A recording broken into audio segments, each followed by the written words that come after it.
Hello everybody and welcome to the University of Miami Spring Football Forecast. I'm Joe Zagacki alongside former University of Miami center and team captain Don Bailey Jr. as we come to you from the Schwartz Center.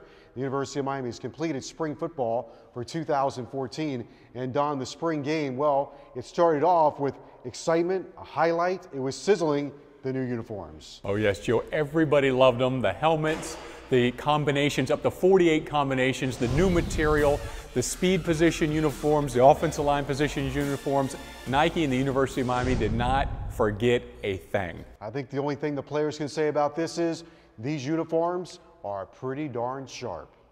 You know, I think the uniforms are great. You know, when he showed us to them, you know, the room was, you know, full of energy and, you know, guys excited about, you know, what we're going to be wearing the next year. And, you know, like Coach Golden said, you know, throughout the, you know, spring, you know, they're different. You know, they're going to give us a different look, but they're still the tradition of the Miami Hurricanes, you know, of what everybody else played in before us. I thought they were great. You know, all the different combinations we can have going into the season, bringing back the green jerseys, bringing back the black cleats, the black socks. I'm really excited, you know, going into the season knowing that, you know, we're going to have a kind of a renewed look. The spring game was made up of three components: 1-on-1, 7-on-7, and the offense going against the defense. The offense had a new quarterback in Kevin Olson, but he had a lot of weapons to work with. That he did, Joe, and one way to make a young quarterback look good is go to your experienced receivers, and that he did. Malcolm Lewis had an exceptional day. Of course, Stacy Coley picking up where he left off, but overall the wide receivers certainly helped the quarterback as well as the running game. And the offense knows to be successful, they have to have balance. In the history of the University of Miami, it's always been there, where the receivers now need to rise to the occasion, and they need to make plays. And, you know, I feel confident that our guys are going to do that. You know, but it's been our history, right? You know, our wide receivers have made great plays for young quarterbacks, and we're going to need that help, you know, from the receivers, the tight ends, and the backs coming out of the backfield. The defense, not only in the spring game, but throughout the spring, Don, showed the ability to get a lot of ball disruptions. There were deflections, there were interceptions, there was pressure on the quarterback. There certainly was, and during the spring game, they got a lot of knockdowns. The big, long-arm defensive linemen were able to get in the passing lanes and disrupt the ball, as you mentioned, but Denzel Perryman made the hit of the day. Boy, he did indeed. He put the kaboom on Gus Edwards, and the defense is optimistic about what they were able to accomplish during the spring. 3rd down and 10 for Kevin Olson. High shotgun snap. Inside handoff for Andrews. Oh, hello. Denzel Perryman with an exclamation point there. You know, you wouldn't know whether or not that was a spring game or whether we were playing our most you know, hated rival. So I think that's important. I think I saw our seniors on defense, which we don't have a lot, but I saw the guys like Pierre and Chick and Denzel and Thurston who played in the scrimmage. I think those are the seniors who played, you know, football for us a bunch. You know, I saw them all really play hard, and I think that was important. I think that's a message that got sent to the rest of our guys, that this isn't an ordinary day, or this isn't the 15th practice. You know, we need to play well, we need to play hard, we need to set a standard, and I think the rest of the guys tried to follow that. Well, the spring is a time that brings a lot of hope, so I think the University of Miami is hopeful for next year, but I think Al Golden also is confident that they got a lot of things done. Well, he is, Joe. When you talk to Coach Golden throughout the spring, he was happy with his team's intensity. He was happy with the fact that they were playing hard, that they have gained size, they have gained strength, and he saw improvement every single practice. He saw improvement, and they were a fun group to coach. And I look at so many different things. To me, it's the body of work, and maybe not so much the spring game, because we really are not very creative in the spring game. But what I do look in the spring game is are the fundamentals showing up? You know, are the routes run at the right depth? Are the corners using the press technique that we teach and drill every day? You know, are we doing our right assignments? You know, in terms of blocking or running a pressure, because again, it is very bland. In fact, we used very basic formations on offense, and even some formations that we really didn't use in the spring. So to me, those are the things that I'm looking at. Who relishes being in that stage and really stepping up and making plays. And so you learn a lot about a lot of guys, and for other guys, you hope that it becomes their floor, not their ceiling, and that it's a good benchmark. They hit it, now they can grow from it, and really that's what the summer conditioning program will be about. and we started that today. Coming up on our show, we'll hear from offensive coordinator James Coley, defensive coordinator Mark D'Onofrio, and head coach Al Golden. All of that coming up on the University of Miami Spring Football Forecast.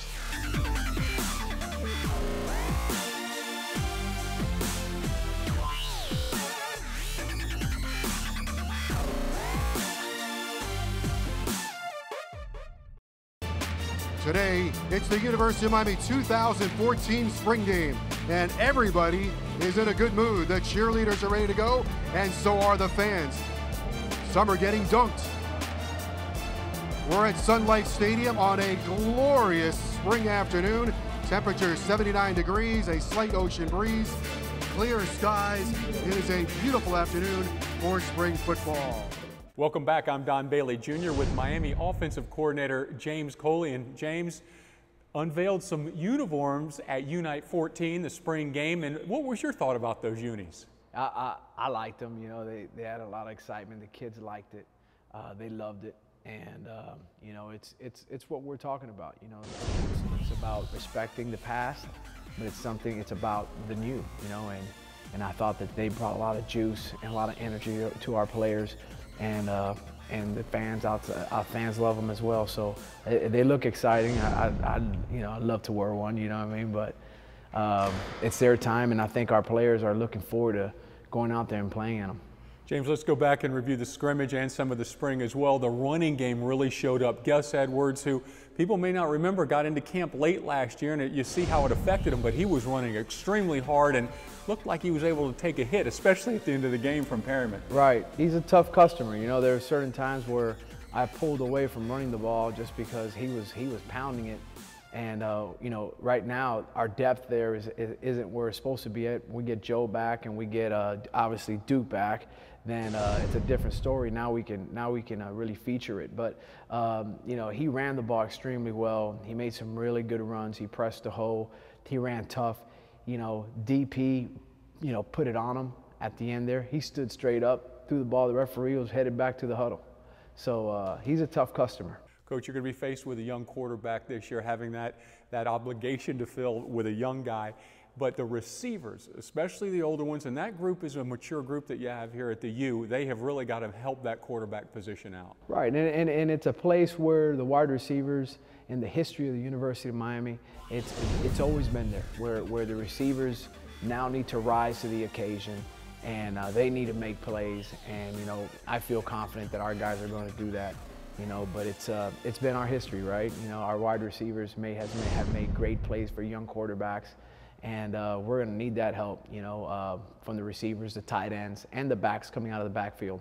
Talk about Stacey Coley, an outstanding freshman year, really burst on the scene nationally, scored 4 different ways, something he's the only player really in that age group that did that in the entire season. What do you expect out of him this year? More maturity, you know, he had a chance to have 3 touchdowns in the first half of that Pitt game.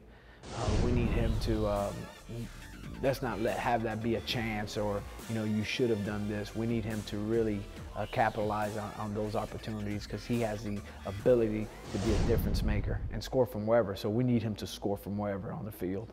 All right, Coach, let's go to the quarterback position. It's an audition position. Let's face it, no matter where you are, no matter what school it's at, that guy has to fight to earn that spot no matter what. Correct, you know, and right now, you know, Kevin got a lot of reps with the 1s in the spring game, and Gray got a lot of reps with the 2s, and we're going to go into camp. We got 2 new guys coming in, and actually, you know, they're coming in early, and it's going to be interesting because we're allowed to have some time with them this summer that we've never been allowed to do before. It's a new rule with the NCAA, so we're allowed to sit down and talk to them and work with them 8 hours a week.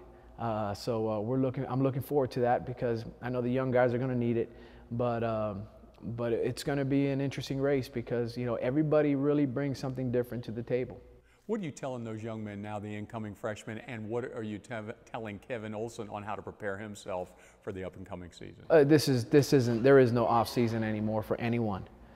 So it's a continuous grind. You know, the young guys have some install sheets that they're learning the offense, and the biggest thing is when they walk in here, they better know the language. You know, by the time they get here, there won't be any time to teach the different things, what we call different plays and stuff like that. They got to come in here speaking that language. And just Kevin, he's got to continue with what he needs to improve on. That was deficient in the spring. He needs to improve on those things in order to be competitive for the quarterback race this summer.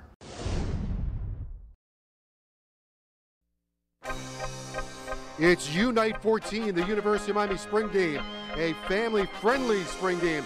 Lots of autographs being signed by the players for the fans, and the new uniforms unveiled. 4 different looks, including orange on white and white on green, and they're looking sharp. And on the field, it's Stacey Coley and the Canes, ready to go, spring game 2014. Welcome back to the University of Miami spring football forecast with University of Miami defensive coordinator Mark D'Onofrio. And Coach, thanks for being with us.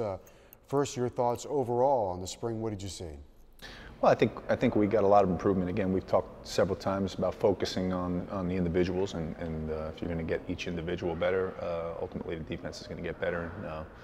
And whoever was out there, whatever day it was, I think we worked really, really hard, and I think more importantly, the players really bought in and worked really, really hard to improve. So I'm very pleased where we ended up as far as that part of it, getting the individuals better, and some of the things we did down the stretch. Yeah, really, the spring has to be more about individuals, right, than scheme and other things, because there are so many moving parts.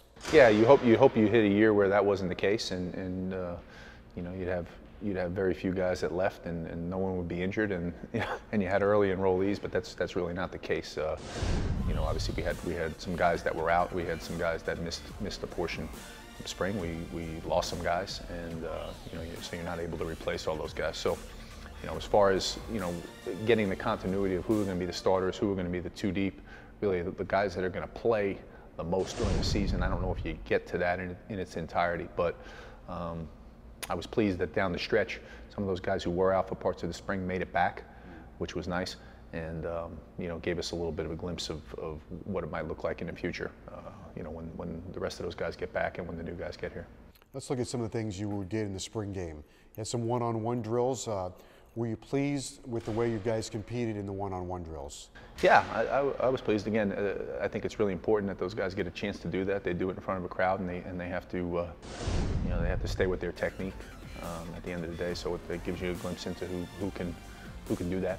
When, like we say, when the lights come on and the pressure's on, if they can go out there and do their job and lock in and do their technique. So. I think, again, we had 16 different guys take one-on-ones at defensive back. So, I mean, obviously some were good and some were bad, but, I think we saw some of the guys who were able to do well there were able to carry that over into the scrimmage. Denzel Perriman had a couple of big hits in the scrimmage. He comes back for a senior year.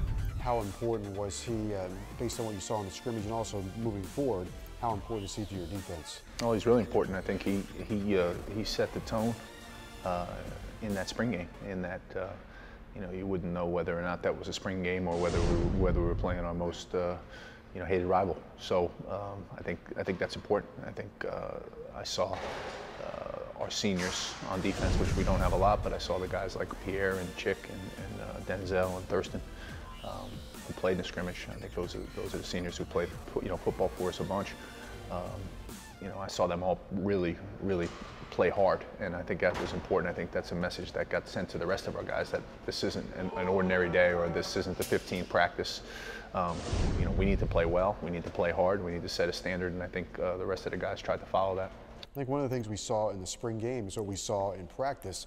Your front seven's hard to throw over, and there were a lot of deflections in the scrimmage, deflections that led to disruptions of the offense and to turnovers. Yes, and that's something that we work on. If you've been to plenty of our practices, and you know that that's something that we work on every day. We work on ball disruption, we work on batting balls down from different angles, working directly at the quarterback or blitzing or on a versus naked and those sorts of things. So.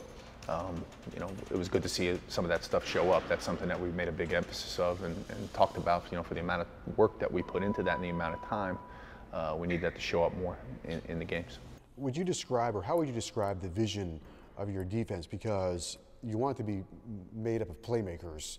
So how would you describe that vision of what the playmakers can do inside your defense? Well, I think the most important thing is I think the guys understanding the defense. Again, And I know it's, you know, everybody talks in vague when they talk about, you know, being multiple as a you know, defense coordinator, but we are. I mean, we are multiple. We have multiple fronts, we have multiple coverages, and we have multiple pressures. And I think everybody has an opportunity within certain defenses to make those plays. I think the most important thing is our guys have to understand who the playmakers are, who are the design playmakers in each of those calls, and then if they're not the design playmaker, then they have to be the guy who's unselfish.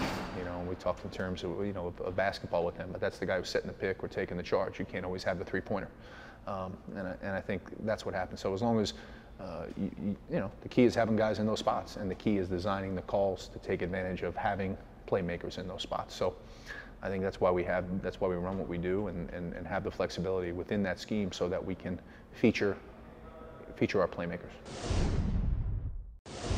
One of the guys that is not participating today but is on his way back, and he is ahead of the curve, is running back Duke Johnson. And Duke Johnson, after injuring his right ankle against Florida State in November, has already made it back to participate in spring football. A very impressive comeback by a very impressive and talented young man. Duke Johnson had 920 yards last year before getting injured against Florida State. And we are back on the University of Miami spring football forecast with University of Miami head coach Al Golden. All right, made it through the spring. We did. And I guess let's go to the spring game, because you were pretty happy with the results of the spring game, right? I was. Number one, we stayed healthy, which is, you know, when you look back at our spring in the body of work, we got better every time we went out there, Joe. We only had one concussion, and of course we only had one injury that would impact our season, and of course that was a non-contact injury that Ryan suffered. Although it was a big injury, you know, we really did a good job of staying healthy, staying up, and I really think a lot of it is attributed to how we practice, and our kids really responded and got better doing it. What kind of accurate barometer do you get out of a spring game, or maybe just in spring in general? Well, again, I look at so many different things. To me, it's the body of work, and maybe not so much the spring game, because we really are not very creative in the spring game. But what I do look in the spring game is are the fundamentals showing up? You know, are the routes run at the right depth? Are the corners using the press technique that we teach and drill every day? You know, are we doing our right assignments? You know, in terms of blocking or running a pressure? Because again, it is very bland. In fact, we use very basic formations on offense, and even some formations that we really didn't use in the spring. So, to me, those are the things that I'm looking at. Who relishes being in that stage and really stepping up and making plays, and so you learn a lot about a lot of guys. And for other guys, you hope that it becomes their floor, not their ceiling, and that it's a good benchmark. They hit it, now they can grow from it, and really that's what the summer conditioning program will be about, and we started that today. You're getting a little more consistency in the program in that your fourth year coming up, your coaches, some stability, maybe probably a better word, stability. How important is that? It is. I would say to you that right now, when the two additional quarterbacks get on campus and some more offensive linemen, that will have the type of symmetry that we're looking for. You know, I didn't feel that way about the offensive line. You know, we had a couple injuries and somebody that left the program that kind of left us in a lurch. We didn't have the depth that we wanted to this spring, but hopefully we can fix that here in the next recruiting cycle, and then also with the young men that are going to join us this summer. But overall, we have the depth and the symmetry at a lot of positions, and of course, we're like everybody else anymore in college football. We have to stay healthy. You know, we can't have you know, certain guys get injured, but when you look at it, you know, at safety, we have a number of guys that are, you know, vying to be the starter. And as we come out of it, you know, who's really the starter there, Joe? You know, and you look at tight end, all the guys that can play there. Who's really the starter at wideout? You know, who's really the starter? Who's the starting two? Or when we go to 11 personnel, who's the next guy in? At running back, certainly Duke Johnson has had the best body of work on our team.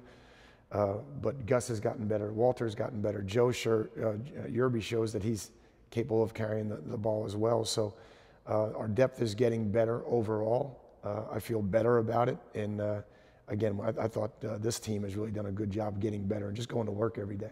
Denzel ended the scrimmage the right way, don't you think? Denzel made me end the scrimmage on the right way. So right, that was enough. Yeah, no, we were getting close. I was watching, you know, the watch. You know, I was watching the clock, and and trying to see, you know, how many more plays. Should we end with here? Should we go to a 2-minute? What should we do? And it got to within, you know, a couple of points. And then, of course, Denzel put the exclamation point on it. So I was like, okay, let's spot the ball over here and try a field goal to end this thing. So overall, I thought Denzel, you know, had an excellent spring. You know, 247 going into that game. Our fans remember him when he was 207, and really explosive, smart, playing fast. I think he's done a great job, Joe, this spring in his pass defense. You know, like you think about as you get older, you know, the things that you can fix become more finite. And he said, okay, my pass drops, I got to do a better job on my vision, on my break, and making the underneath defenders pay in zone. And I think he did a really good job. But I thought his tackling was excellent in the game. And then the last thing, of course, would be you debuted the new uniforms, and they're pretty, they're sizzling. Well, it's the last thing that we talk about in here. It's the first thing that everybody else talks about out there. But as I said, you know, to the team privately and then, you know, openly after the game, I thought these guys deserved it. I really do. I think these guys deserve to kind of shed what they've endured and what they've had to go through. And this is one way to represent that. I think it really it captures the essence of the University of Miami brand. It upholds the tradition of our past, but at the same time lets them have their own, stake at this. Lets them really represent themselves in the future of this program and the direction they want to go. So from that, I think we're all really excited about. A year ago, the University of Miami had a 9-win season, the first time since 2009. They've had a good spring. They begin the year in Louisville against the Cardinals on Labor Day night. They've got a lot of continuity, though, so far in this program. That they do, Joe. The thing that they'll have to get fixed, of course, is the starting quarterback for the University of Miami, and that is a marquee position for a marquee team. But the wide receivers have stepped up in the spring. The defense has improved daily. You look for bright things to happen for the Canes in 2014. For Al Golden and everybody else from the University of Miami and Don Bailey Jr., I'm Joe Zagacki. Thanks so much for watching us. We'll see you next time.